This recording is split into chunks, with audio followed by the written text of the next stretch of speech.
Over just $3, a child was forced to eat moldy bread for months, until he suffered a bleeding ulcer. No one spoke up. No one was held accountable.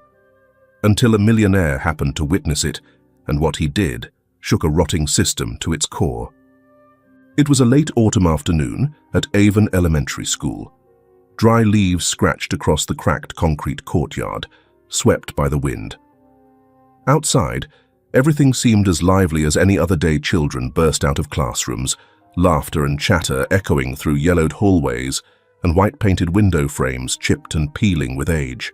At the far end of the corridor, Graham Callahan stood still outside the principal's office, holding a folder stamped with Kids First Scholarship Project, main sponsor, Callahan Foundation.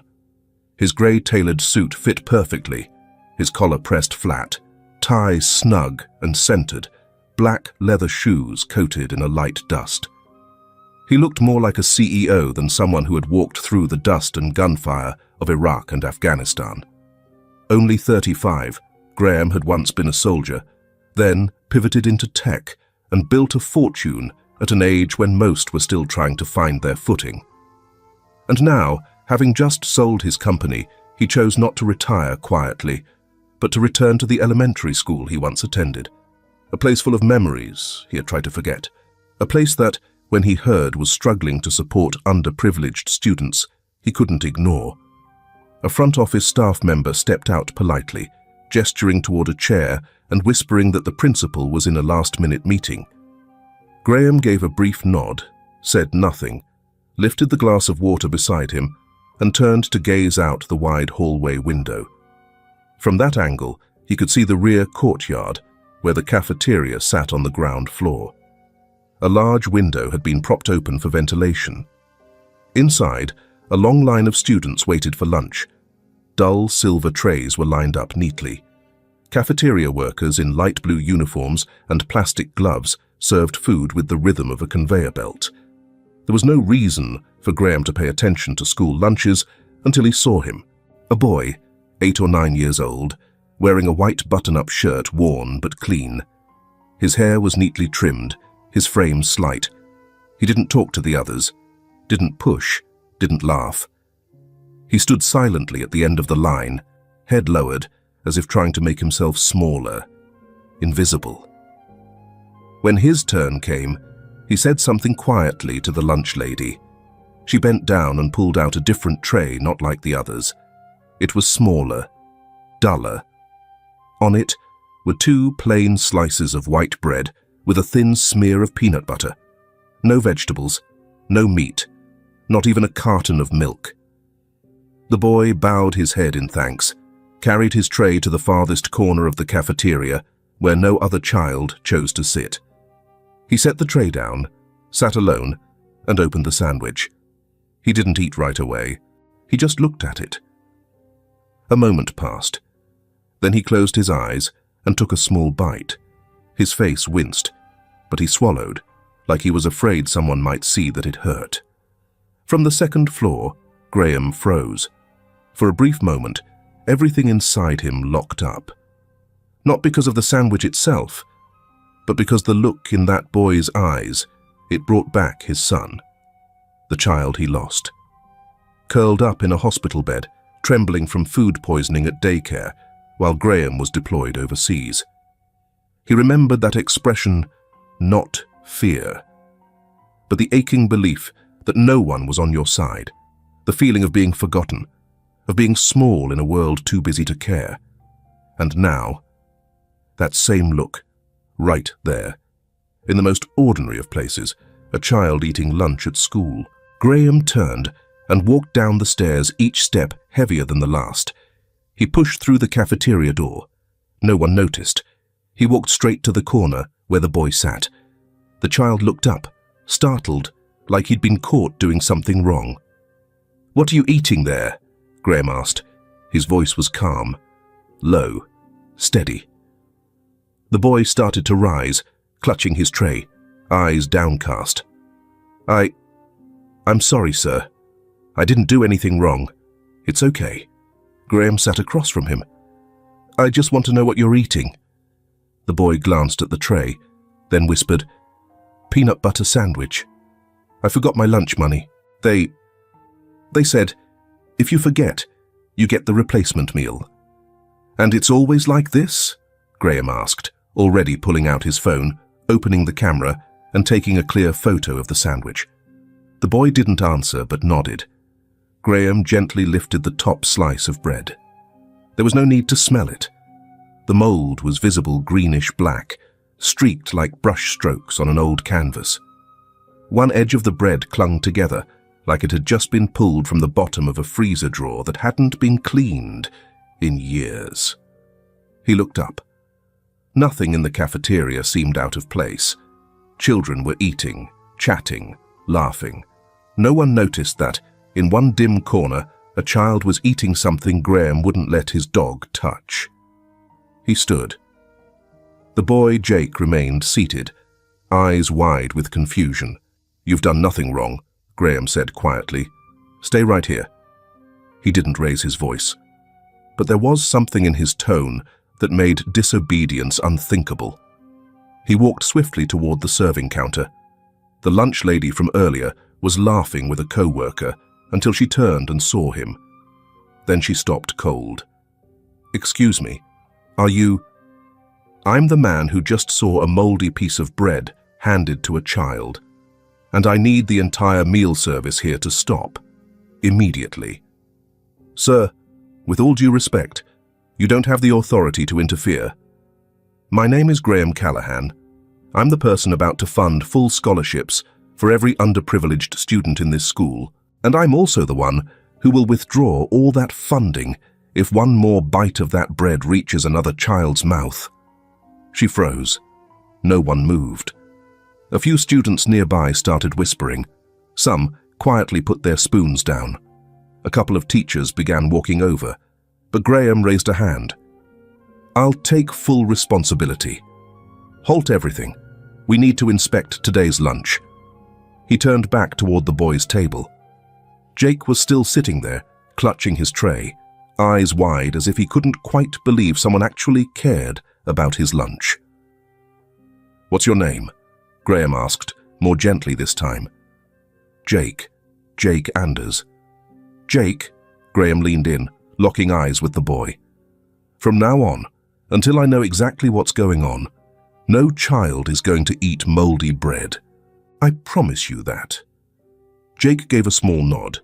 His eyes were still wide, but this time there was a flicker of light in them. The kind of light that appears when a child, for the first time, feels that an adult is truly on their side. Upstairs, a full glass of water still sat on the waiting room table. The Kids First folder lay open, its cover page fluttering slightly in the breeze. The room was quieter than usual, but downstairs in a lunchroom holding its breath, between a tray of spoiled bread and a gaze that refused to look away, a promise had just been spoken. A promise that would change everything. And no one in that cafeteria could have guessed that this very moment was the first crack in the foundation of a system long rotten from within. The next morning, a light fog hung in the air. No rain, but the atmosphere felt suspended, caught between two layers of silence. Avon Elementary didn't look like it did the day before. The parking lot was nearly empty, except for the milk delivery truck that had already left earlier than usual. Graham Callahan returned to the school, a dark brown coat draped loosely over his arm, the sponsorship folder still intact inside his briefcase. But there was no polite smile today, no secretary stepping out to offer coffee. The principal's door was shut tight, the office curtains drawn. A teacher passing by gave him a brief nod, eyes lowered. A few children playing in the yard scattered quickly, their silence oddly out of place. Graham walked slowly through the hallway. The same chipped walls, the same bulletin boards, one still displaying the motto, "Every child matters." But now, that phrase sounded like a cruel joke. He reached the administration office and knocked twice. No response. When he pushed the door open, an office worker behind a computer looked up, forcing a smile. "Oh, sorry, Mr. Callahan. I believe your appointment was rescheduled. No one informed me of that, Graham replied evenly. I'd like to speak with the principal. The principal is out today. Off-site all morning? Her voice grew softer with each word. What about the kitchen inspection reports and the list of students who received alternate lunches yesterday? He asked, looking her directly in the eyes. She hesitated, then began rifling through her logbook, pretending to search for something that clearly didn't exist. I'm afraid that information can't be shared without formal clearance from the coordination office. Graham gave a thin smile. I'm not asking for internal data. I'm asking why a child had to eat moldy bread. And if no one here has an answer, I'll find it elsewhere. He turned and left, closing the door softly behind him without another word. Out in the rear courtyard, he paused. The morning wind was cold but clean. A bird called somewhere in the trees. The cafeteria door remained open, just like the day before. He didn't go in. He simply stood there, watching. Then he felt it, that someone was watching him. From a nearby classroom doorway, a young teacher stood, thin-framed, wrapped in a grey coat, leaning gently against the frame. When Graham looked at her, she didn't look away. Instead, she stepped forward, as if she'd been waiting for this moment all along. "You're Graham Callahan, aren't you?" she said softly, her voice carrying the raspy tone of someone used to speaking often. "Yes," Graham nodded. "And you are?" "Eliza Morgan. I teach 4th grade, Class 4C. She extended her hand, a light, cold handshake. "I was there yesterday. I saw the sandwich." "And you said nothing?" Graham asked bluntly. "I wasn't allowed to," Eliza replied, meeting his gaze. "We were told it had been handled internally. If we spoke out, it would be considered disrupting school procedures." "And the students? What did they think?" "They stayed silent the way adults taught them to be," she said. "Some of them cried from hunger at first, but they got used to the sandwiches. 1 day, 2 days. Eventually the crying stopped.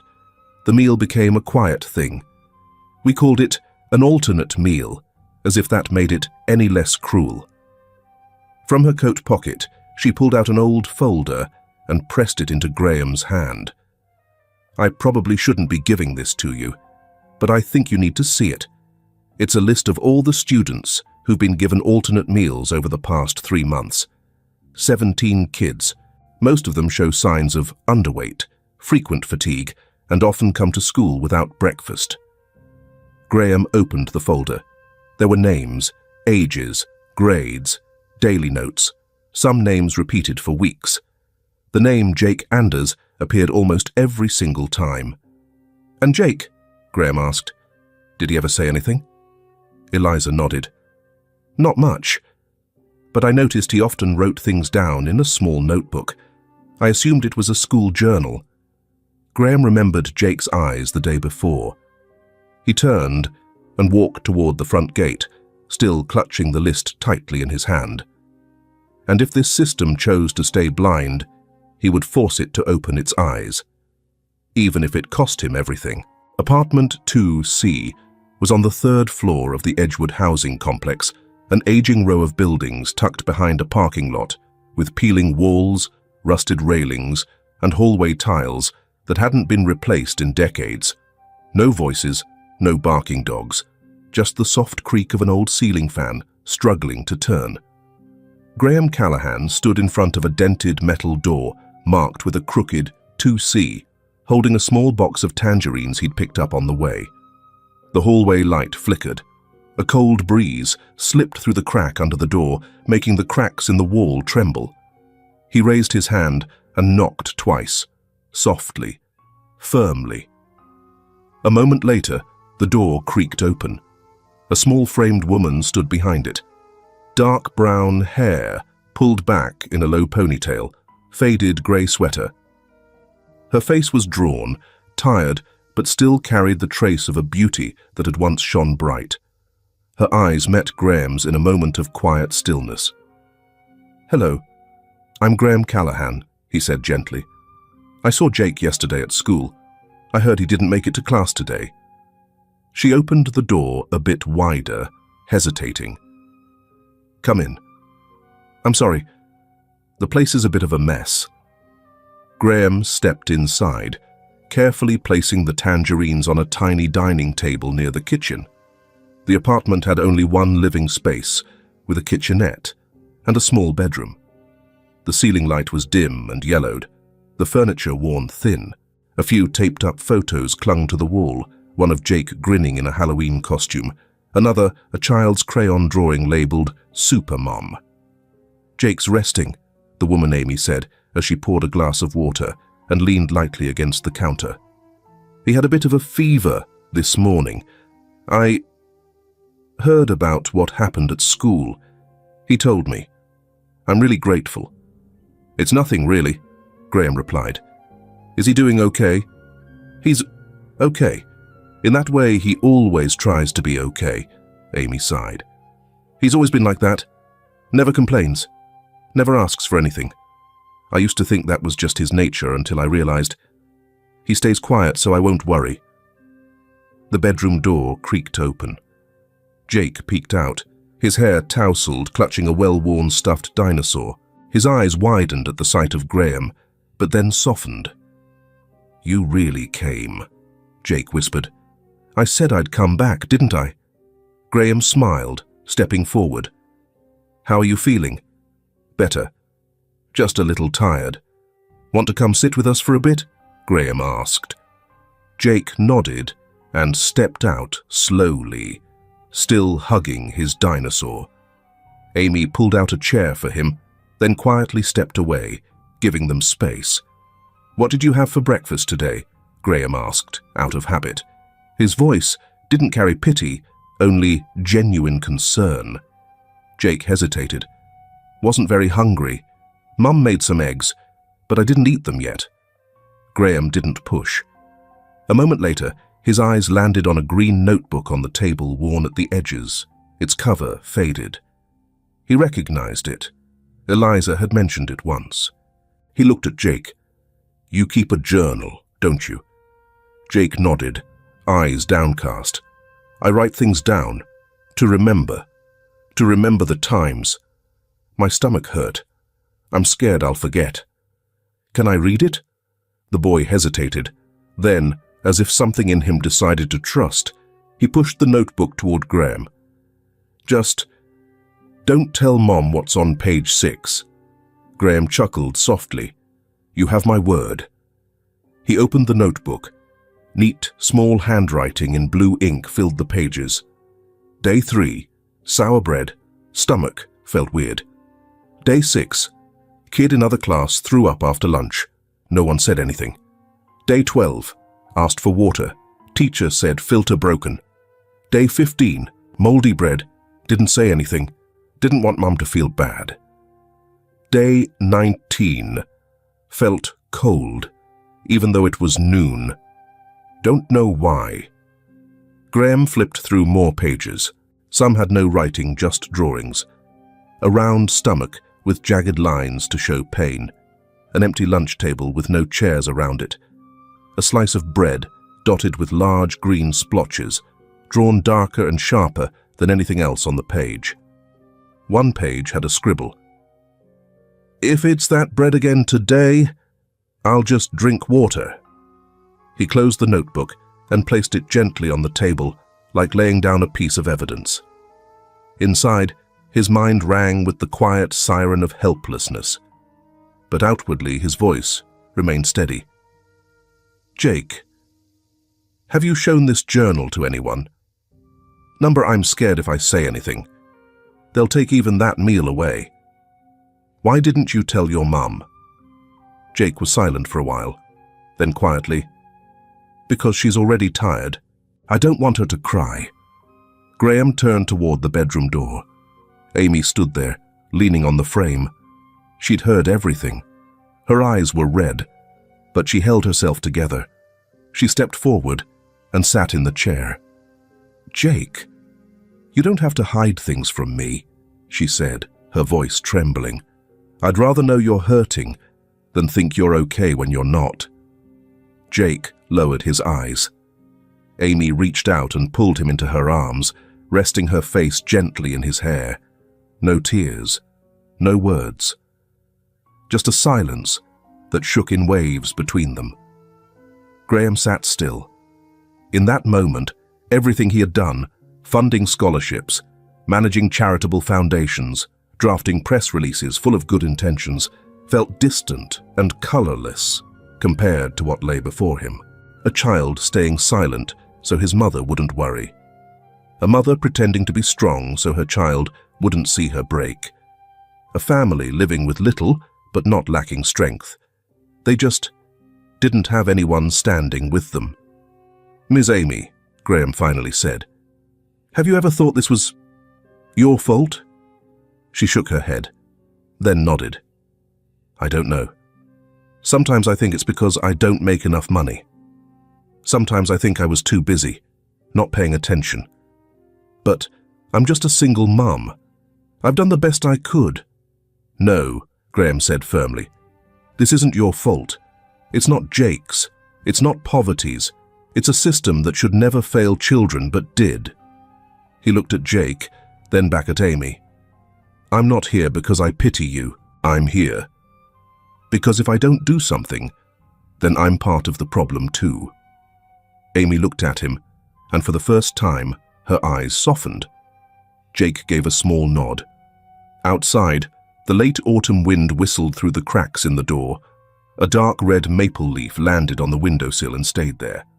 Apartment 2C was still small, still old. But from that moment on, it wasn't lonely anymore. There was a soldier no longer wearing rank, no longer armed but carrying a promise. And that promise, born from a moldy piece of bread, had just become a real investigation. That night, Graham didn't return to his hotel. He sat in his car, reading through Jake's notebook again, line by line. Every word was a cut, not just to his conscience, but to the glossy paint covering what people called the child care system. And he knew the battle ahead wouldn't be easy. But he also knew this time he couldn't walk away. No one said it aloud, but Graham knew he was no longer welcome. After the cafeteria incident, not a single call or thank you came from the school board. The secretary avoided eye contact. The principal suddenly had a closed-door meeting that lasted all week. Every document relating to food supply procedures and substitute meal lists was now labeled unavailable without directive from the district superintendent's office. Even when Graham offered to host a private meeting between the Kids First Foundation and the Teacher Council to clarify the student lunch situation, the proposal was flatly denied within 10 minutes with a cold, templated email. "We respectfully acknowledge the goodwill of the Callahan Foundation, but all internal activities must adhere to the confidentiality provisions outlined by Indiana State Educational Guidelines." In other words, write the checks, but don't stick your nose in the kitchen. That night, Graham sat in his car outside Jake's house. He kept rereading the scribbled line from the boy's notebook. "Day 15, my stomach hurt. But if Mum finds out I'm being treated differently, she'll be real sad." And he remembered Amy when she'd said, "I'm just a single mum. I've done everything I can." It was in that moment Graham understood. If he truly wanted to help, not symbolically, but actually, then he had to see it for himself, touch it, uncover it down to the roots. There was no time to wait for permissions, and no one was truly willing to give them anyway. So that night, he texted Eliza, "I need access to the food storage. Do you know anyone who can get me in?" Just minutes later, she replied with a name. Malik. Storage security. Handles lock up at the end of the day. Tell him this exact phrase, "I'm here for the returned bag of carrots." If you're really doing this, be careful. Friday afternoon, the Avon school grounds were quieter than usual. Most students had already gone home. Just a few stragglers waited under trees, checking their phones and glancing at the clock. Graham Callahan shut off his engine, pulled a jacket from the passenger seat, and stepped out with only a small flashlight and a phone set to discreetly record. He slipped behind a short fence leading to the rear of the cafeteria building. A narrow concrete path, still marked with fresh cart tracks, a grey metal door, locked with a rusty keyhole, but clearly left unlocked. Malik, the school's storage guard, sat on the steps, smoking, safety vest unbuttoned. When Graham approached, Malik looked at him once, then flicked his cigarette away.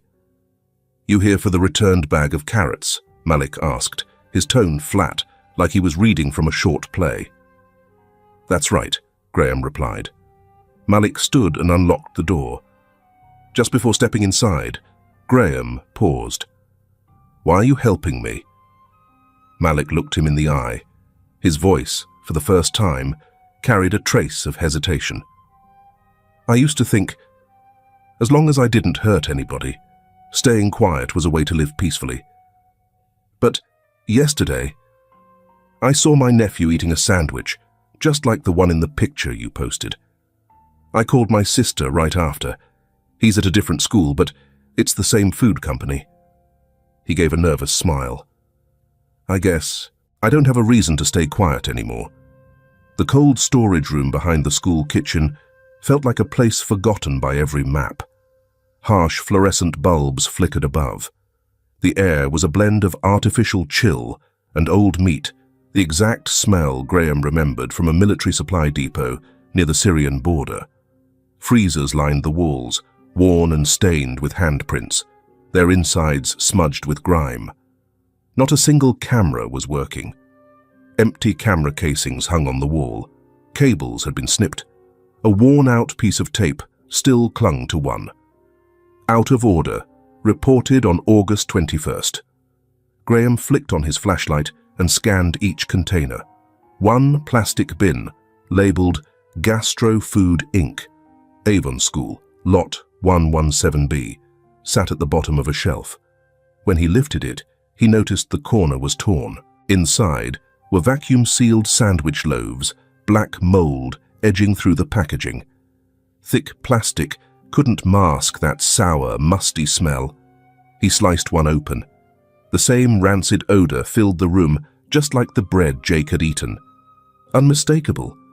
He began recording video, zooming in on every label, every mold spot. At the bottom of the bin, a torn sticker caught his eye, only half intact, but still legible. Returned, not suitable for consumption. Red stamp, italic print, plain as day. This box had been rejected, yet it was still shelved and handed out to children. Graham tightened his grip, snapping pictures with his phone. He opened other bins. Chicken rock solid on the outside, but one bag had a torn seal. Beef label scraped off with a razor blade. Frozen vegetables with two overlapping stickers. The first expiration date read September 10th, the top one, December 10th, slapped on hastily. He ran his fingers along the metal shelving, opening drawer after drawer. In the fourth one, he found it. A USB drive, taped over with black electrical tape. Beside it, an old inventory logbook labeled Avon Food Supply, Incoming Outgoing Notes, July-September. From the doorway, Malik spoke up. "Last year, I saw some shipments come in at night. No entry records. They said it was rerouted supplies from the district office. I thought it was spoiled goods for disposal, but then I saw it go back out." Graham slid the USB into his inner coat pocket. "Are you sure?" "I can't be sure, but I know this. We used moldy bread to make sandwiches. Not because we ran out of money, because the new order hadn't come in yet, and upstairs said, 'Handle it internally.' So we did. No one asked, no one checked, and..." I stayed silent. "You got kids?" Graham asked. Malik nodded. "One, 8 years old. Different school." "You sure your kid's not eating the same thing?" Malik said nothing, then lowered his head. Graham took a step back, still holding the loaf of bread. He looked at it like it was a living piece of evidence. This wasn't a mistake. It was a decision. A system choosing to risk children's health to cut corners, pad budgets, and keep it all looking neat on paper. He walked out of the storage room. Night had fallen. Only a few cars remained in the lot. He opened his door, the moldy loaf still in hand, its black edges stark beneath the parking light. On the ripped label, the red words had almost vanished. Not suitable for consumption. The problem was, this system didn't see kids as consumers anymore, and Graham knew. This wasn't just negligence, it was an organized crime, and he'd just stepped deeper into the dark. But this time, he came ready to flip the light switch. 3 phone calls, 2 in-person visits, and 5 emails forgotten in the inbox. That's what Graham Callahan got in return for trying to meet with Principal Tanner to demand an official explanation about the moldy lunch. But this morning, he received an unexpected message from the assistant principal. "Mr. Callahan, we've arranged a private meeting with the head of the School Food Services Department. Mr. Garvey Milton will see you at 2 p.m. at the Regional Board of Education office. Respectfully." No apology. No acknowledgement of responsibility. Just an appointment, the kind issued by people who always like to keep their hands clean. Graham wasn't expecting much, but he knew one thing. This was the first time a door had even cracked open. The Avon District Board of Education building stood like a slab of cold concrete in the center of the city, sleek, modern, and detached. He walked in, carrying a thin document bag. Inside were a moldy sandwich bun, printed photos from the storage pantry, a USB copy, and a handwritten statement from Ms. Eliza. He wasn't there for an apology. He came to look in the face of the man who had turned children's lunches into an art form of gutting out value. The air inside the Avon District Board of Education felt oddly sterile. Too clean, too quiet, too cold. The sliding glass doors opened without a sound. The polished grey marble floor reflected the cool, blue-white lights from above. The faint smell of disinfectant drifted through the halls. Graham entered, his bag in hand with the same moldy bun, photo prints, and USB drive inside. He wasn't there to ask permission. He came to confront. A young receptionist escorted him to the 3rd floor and opened the door to an office labeled Garvey Milton, Director of Logistics and School Nutrition. The room wasn't large, but was neatly organized, with files lined perfectly on the shelf. A miniature school model sat squarely in the center of the desk, and behind it sat Garvey, a round, kindly face, neatly combed silver hair, ocean blue tie, and the calm gaze of a man about to lecture a mildly disrespectful child. "Mr. Callahan," he stood and extended a hand. "It's an honor to have you here. I've heard you're very concerned about the quality of our student lunches." Graham shook his hand, firm but restrained. "I'm not concerned about lunch. I'm concerned about moldy bread being shoved down kids' throats." Garvey gave a soft chuckle. "Direct. I like that." They sat. Coffee had already been set out. Garvey poured a cup for Graham, who declined. "You know why I'm here. I'm guessing because of that bun?" Garvey smiled and folded his hands. "Look, Mr. Callahan, in today's educational system, the government allocates about $3 for every meal served to a low-income student.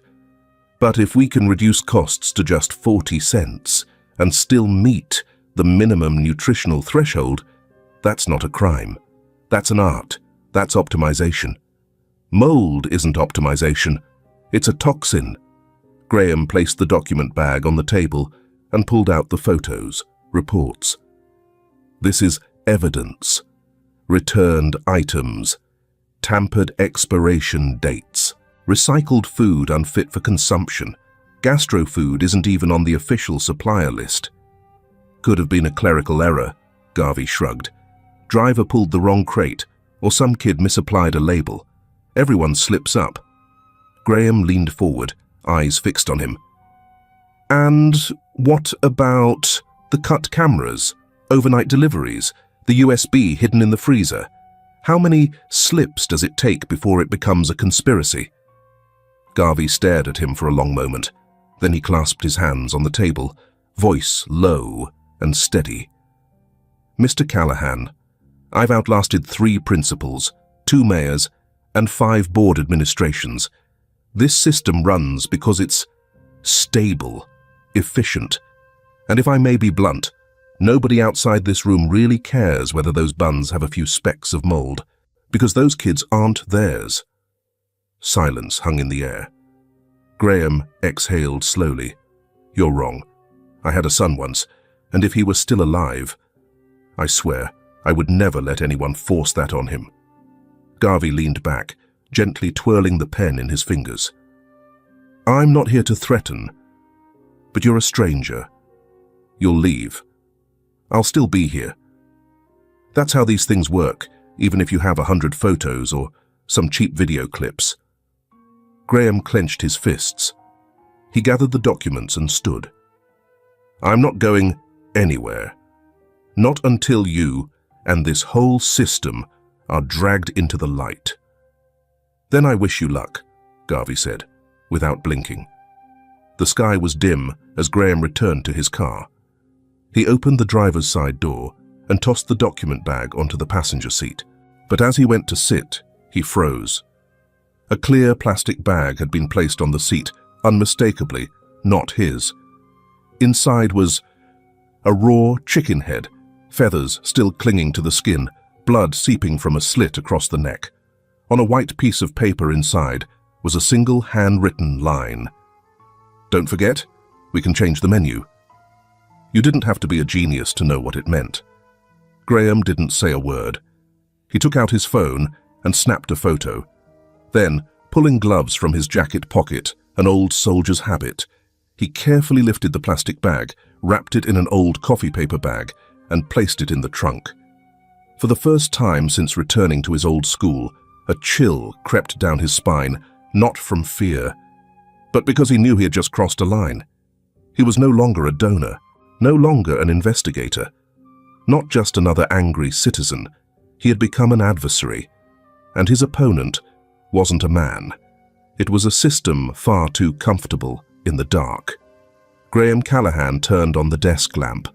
A warm yellow light spread across the surface of the old oak desk, illuminating stacks of documents, folders, and printed photographs taken from the Avon Elementary School food storage.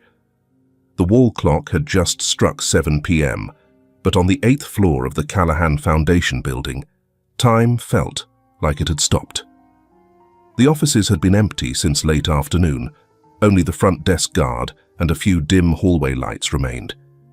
He had just come back from a tense meeting with Garvey. The man's cold, mocking laugh still echoed faintly in his mind, and the image of a plastic bag holding a raw chicken head sitting on the back seat of his car clung like a shadow. The message was clear.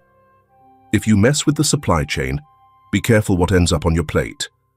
Graham stood motionless behind his desk, opened his laptop, and was about to review emails from Miss Eliza when a soft knock came at the door. Mr. Callahan, said the night guard. Someone dropped this off at the reception desk. No name, just said it was urgent. For you. Graham stepped out and accepted a brown paper envelope. A strip of black tape sealed the top corner. No return address, no sender. Who brought it? Graham asked. A woman. Short hair, glasses, but she wore a mask. Didn't stay long, left in a hurry. Thank you, Graham said with a nod. He stepped back inside and closed the door. The room fell silent again. Only the faint clicks of a blade could be heard as he carefully sliced the envelope open with a letter opener. A few moments later, 3 items sat neatly on the desk. A stack of photocopied documents, a taped USB drive, and a handwritten note. Graham flipped through the papers. On top were scanned purchase invoices for food items supplied by Gastro Food, Inc., approved and signed by Milton Garvey. At the bottom of one invoice, a printed line read, "Rejected substandard product, returned." A red stamp from W&H Logistics confirmed that the shipment had been denied entry into the Jefferson County school system, a district known for stricter standards. Then came a batch code list. Graham furrowed his brow. One of the codes matched a crate he and Malik had seen at the Avon school warehouse just last week. He inserted the USB into his laptop. A single folder appeared containing a 4-minute, 18-second video. The footage was grainy, but clear enough to make out the back kitchen area of Avon's cafeteria. The camera angle was from a corner, likely from internal surveillance. In the dim lighting, a woman in a blue coat quietly opened the refrigerator. One by one, she lifted moldy bread rolls from a crate, some visibly damp and sticky, and placed each into a labeled compartment. Alternate meals, students without lunch money. No one was watching. No one intervened. It all happened like it was standard operating procedure. The frame paused briefly on a second shot. The woman bent down, her face tilted toward the camera. She didn't look directly at it, but the lighting revealed the name tag hanging from her collar. Ramona V. Graham froze the video. His heart pounded. That name hadn't appeared in any official documents he'd reviewed. Finally, he picked up the handwritten note. The handwriting slanted slightly, written in blue ink. "Don't stop." For Jake. For the others. He didn't just slash budgets, he robbed them of their childhoods. "I can't come forward, but you have to bring this to light, before it gets buried forever." No signature, no date. Graham sat still. 1 minute. 2.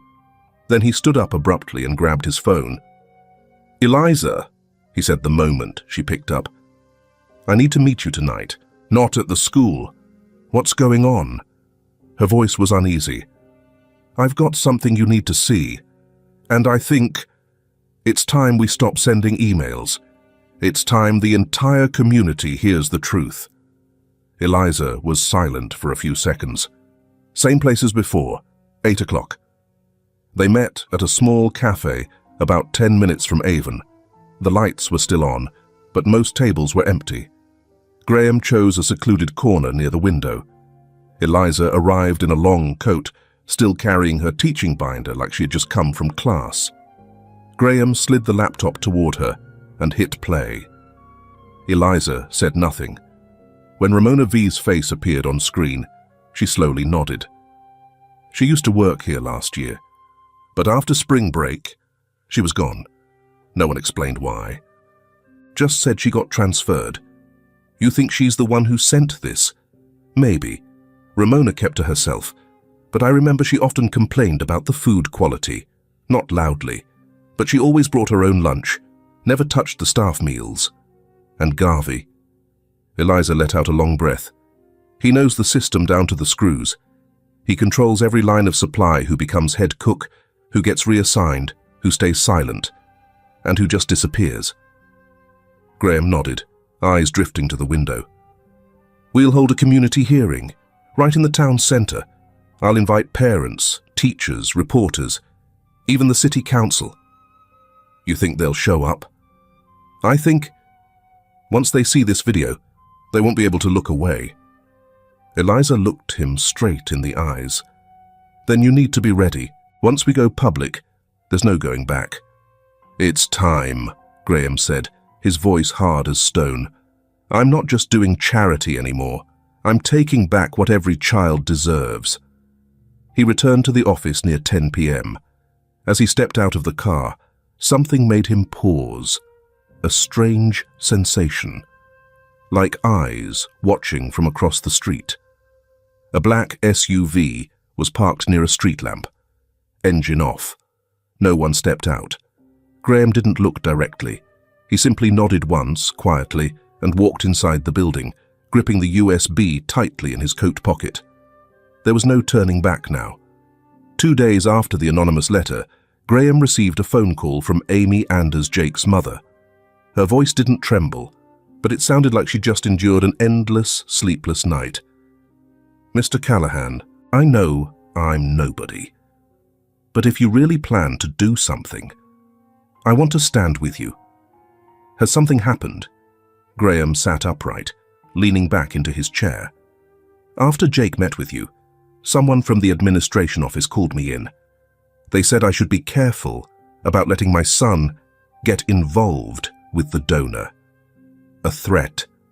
Graham's voice dropped low. "Not directly, but clear enough. If I kept letting Jake talk to you, I could lose my job, and he might get transferred." Graham clenched the phone in his hand. "I'm sorry, Amy. This is what I feared." "Don't apologize," Amy's voice cut in. "I used to think being poor meant I didn't have the right to speak up, that as long as Jake got to go to school, I had to put up with everything else. But now I see I was wrong." Graham said nothing. "I can't keep watching him get stomachaches and pretend it's just from eating too fast. I can't let my son believe that being poor is his fault. If you hold that meeting, Jake and I will be there, even if it costs us everything." On Friday evening, the lights in Avon Elementary School's auditorium flickered on for the first time in years, repurposed for an emergency community meeting. Plastic chairs were lined up in neat rows. The podium was freshly wiped. Graham had hired outside help for lighting and audio since the school had refused to provide equipment for non-curricular purposes. Inside, the air was as still as a lake before a storm. More than 100 people had shown up, parents, a few teachers, local reporters, even a representative from the Regional Board of Education. Principal Danvers was there too, sitting in the center row, fingers interlocked, face unreadable. Eliza stood by the entrance, nodding gently to each person who walked in. Backstage, Graham peeked through the thin curtain. Beside him was Jake, dressed in a white button-down and a neatly pressed wool cardigan his mother had ironed. The boy clutched his journal to his chest, face tense. "No one's going to laugh at you," Graham whispered. "You don't have to speak perfectly. Just speak honestly." Jake gave a small nod. He'd had a rough week, from mild fevers at night to silent hugs from his mom. But tonight, behind those round glasses, Graham saw something he'd never seen in Jake before. Resolve. Graham stepped onto the stage to a quiet murmur. He carried no script, just a thick folder and a laptop set up beside the projection screen. "Thank you for coming," he began. "I know some of you are wondering why we're gathered here on a weekend night. And some may think this is a performance. But what I'm about to show you isn't a story. It's the truth." The screen lit up. Graham showed image after image, a moldy box of sandwiches marked "Return," invoices from Gastrofood Inc., a document confirming the products were substandard. Then, a video of Ramona placing the spoiled sandwiches into a school refrigerator. Gasps rippled across the room. Someone blurted out, "Oh my God, that's the alternate meal fridge. My kid ate from there last week." Graham raised a hand to quiet the room. "We also found a journal. Kept by a third grader, he documented which sandwich he received each day when his stomach hurt, and how he ate alone every lunch." He paused and looked out across the room. "That child is here tonight, and if you're willing, I'd like to invite Jake Anders up to finish the story we adults have overlooked." Heads turned. Jake stepped forward into the silent hush. He stood behind the microphone, still clutching the journal. My name is Jake." His voice trembled. "I'm in 3rd grade, in Ms. Eliza's class." A beat of silence. "I'm not good at talking in front of people, but there are some things I want to say." Jake opened his notebook. One page was wrinkled, its corner folded. "Day 9. The sandwich was sour. I ate half and threw the rest away. My stomach hurt until the afternoon." Some people bowed their heads. "Day 14. I didn't eat, but they still marked me as received meal." The teacher said, "It's your fault if you don't eat." Jake looked up. His eyes were beginning to shine. Some days, I ate by myself. My friends weren't allowed to sit near me because I had a different lunch. His voice began to catch. I felt like I was being punished for being poor. A heavy silence blanketed the room. Jake took a breath, his voice stronger now. I don't want anyone's pity. I just want someone to look at me, like a normal kid. There was no applause at first. Then, from the very back row, someone stood, a young first-year teacher, then another and another. Eliza walked onto the stage, eyes red, gripping the mic tightly. "I'm Eliza Ward, third-grade teacher," she said. "I've seen my students vomit in class after eating those sandwiches.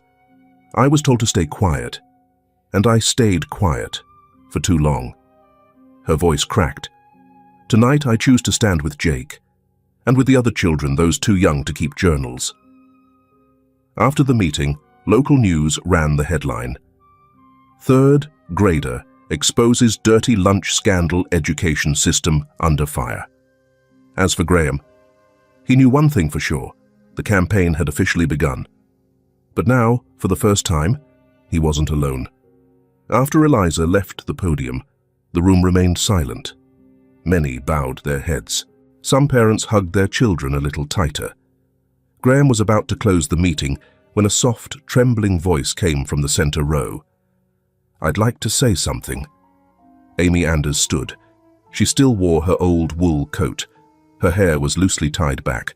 Her eyes were red but bright. She walked to the stage, each step echoing years of silent endurance.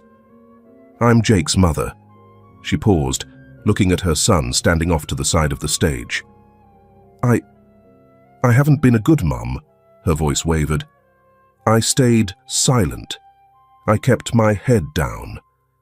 I taught my boy that if he was quiet and well-behaved, things would eventually be okay.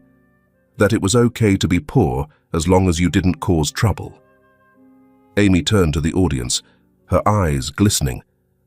"But tonight, my son taught me something else, that there are things we must never ignore, that silence is complicity." She clenched her hands together, her voice firming up. "If I have to lose my job, I'll still speak. If I have to live harder, I'll still speak, because I cannot let my child believe he doesn't deserve a decent meal." Then she looked straight at Mr. Garvey, the man who hadn't flinched since the meeting began.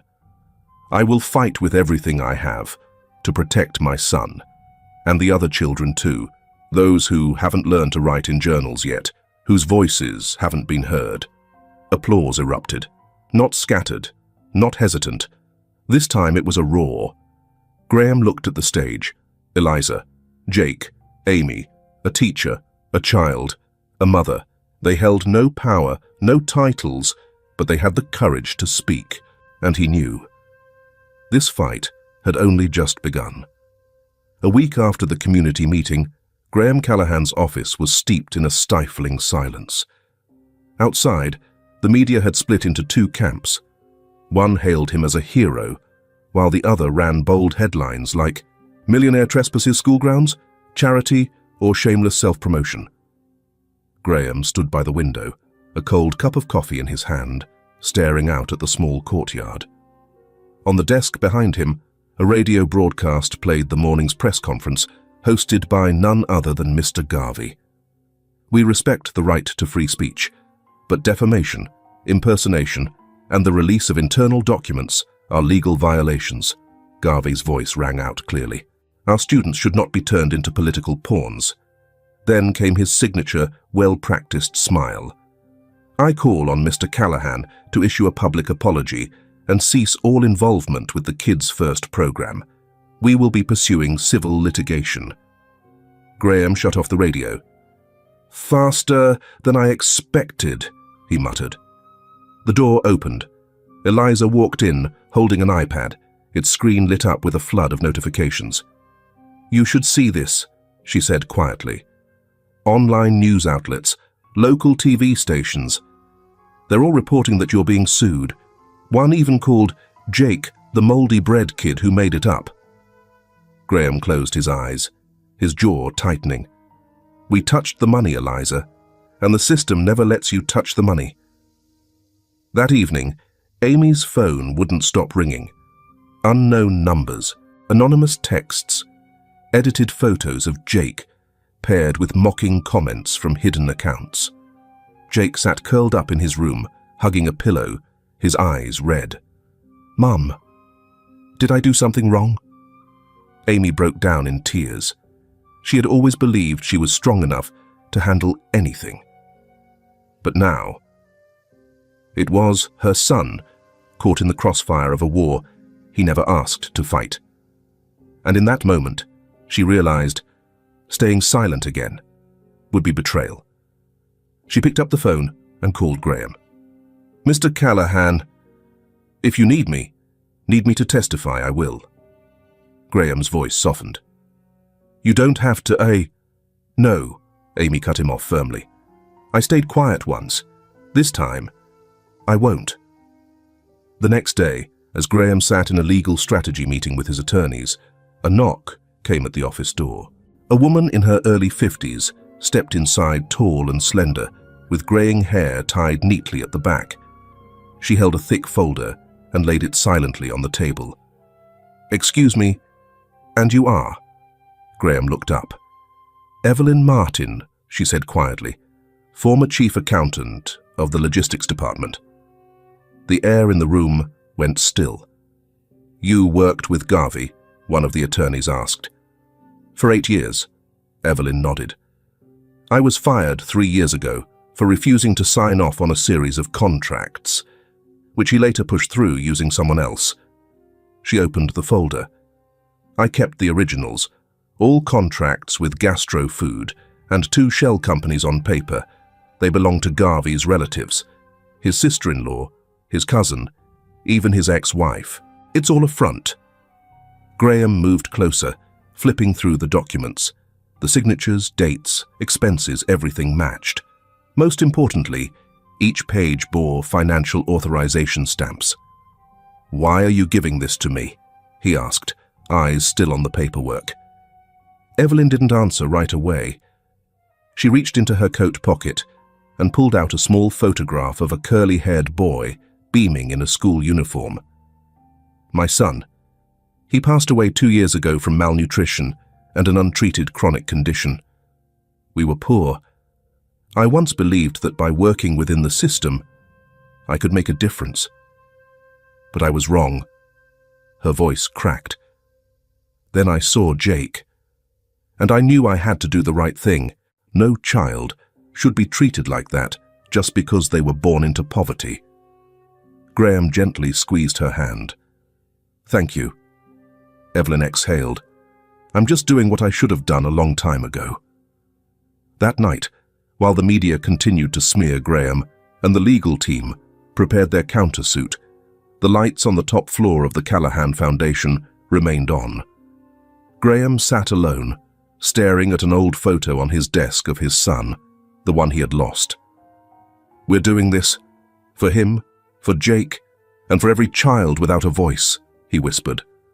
The legal battle was about to begin, but this time he wasn't alone, and in his hands was the kind of evidence that could finally force Garvey to face what he feared most. The truth. Graham hadn't slept in 3 nights. In his office, buried under a sea of documents, the desk lamp cast a weary, flickering glow.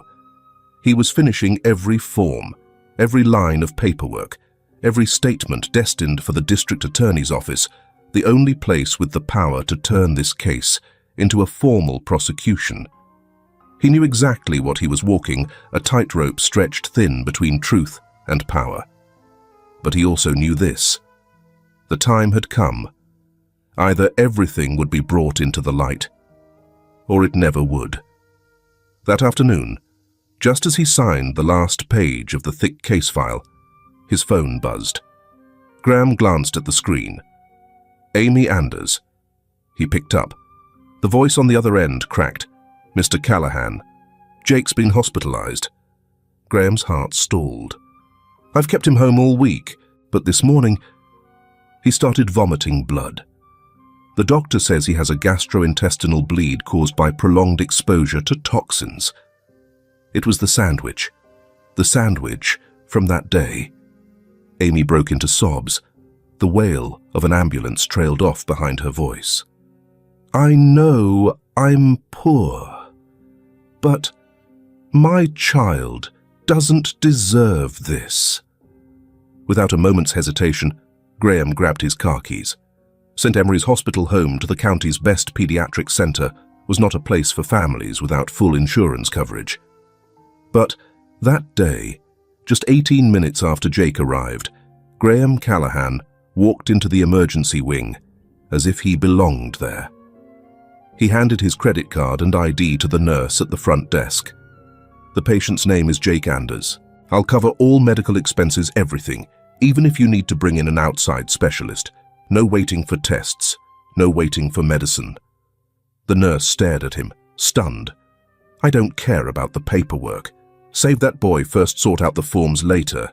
Then, like a knife to the heart, Graham stood at the glass doors of the trauma bay, watching Jake lie still on the hospital bed. IV lines, heart monitors, oxygen tubes, and that pale, sterile light. The same boy who once said, "I'm just hungry," was now fighting for his life. A doctor from the emergency team, someone who had known Graham since his time sponsoring Mercy Hospital, stepped forward. We've completed the consult.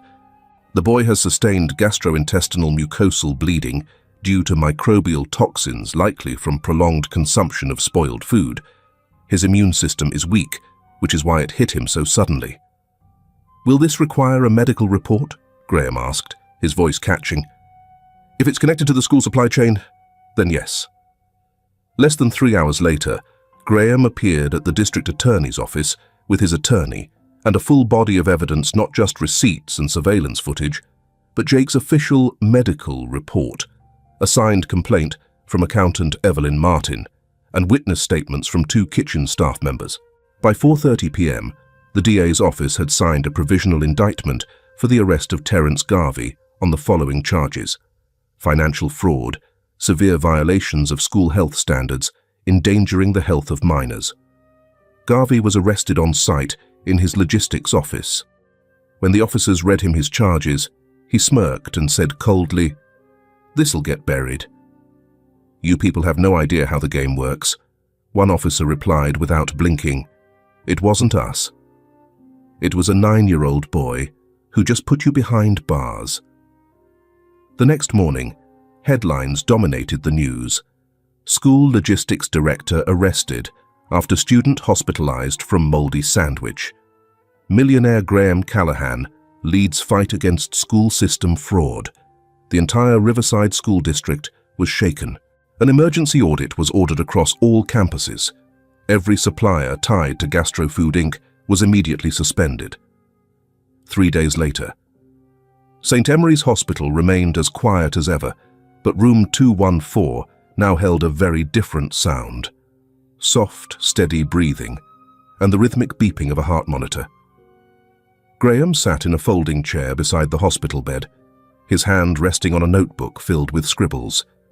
He had been there since the previous evening, hadn't moved an inch. His eyes were bloodshot from lack of sleep, yet steady, as though waiting for the most important moment of his life. A faint moan broke the silence. Graham looked up, startled. Jake was opening his eyes. The boy squinted against the harsh white light, slowly registering the figure beside him. His face was pale, lips cracked, but his eyes, it was still Jake. The same boy who had once said, "I'm just hungry." Graham leaned in softly. "You're awake." Jake looked at him for a few seconds, then gave a weak, crooked smile. He didn't speak right away. But a moment later, when Amy rushed into the room and grabbed her son's hand, Jake turned to Graham and whispered, "Thank you for believing me." Just 5 words, but Graham had to turn away to hide the tear that welled up in his eye. He gently placed his hand over the small, four-threaded hand. "You don't owe me anything, Jake. I'm the one who owes you. A promise." Jake smiled.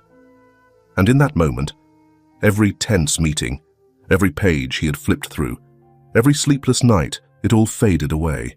The news anchor, in a deep, steady voice, continued the segment. Jake Anders, the child at the center of the school meal scandal that rocked the entire district, regained consciousness this morning and is now recovering steadily at St. Emery's Hospital. Doctors have confirmed the cause was acute food poisoning from mold-contaminated lunch items. A video replayed, showing Jake being wheeled into the ER, with the caption, "Source, Elmwood County Health System." Then the screen shifted to a new bulletin.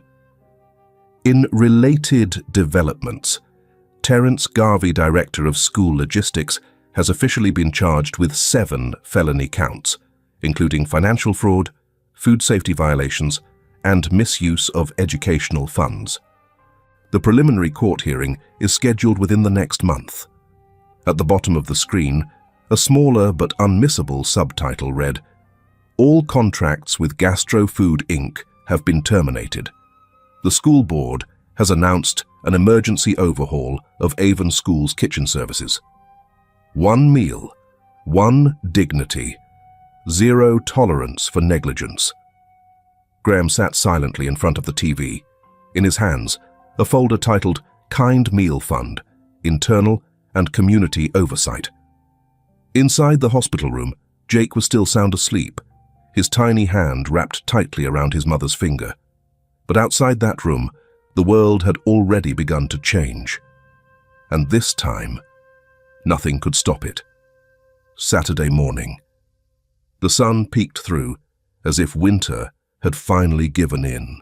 Jake, still recovering with an IV and light bandages, sat quietly in the hospital garden, writing in a fresh notebook. "Every time I'm silenced, I'll write it down." Graham brought him hot cocoa. When asked what he wanted to do first after leaving the hospital, Jake simply said, "Eat a clean peanut butter sandwich." And when Graham asked why Jake thanked him upon waking up, Jake answered, "Because you didn't turn away like the others." Across the hospital, Jake's mother, Amy, signed discharge papers. Thanks to the Kind Meal Fund, she received legal aid and a job finally able to choose hope over survival. A week later, the Avon School auditorium filled not with tension, but celebration. Graham stepped on stage, not with evidence, but with a short speech Jake had written, one he chose not to read aloud.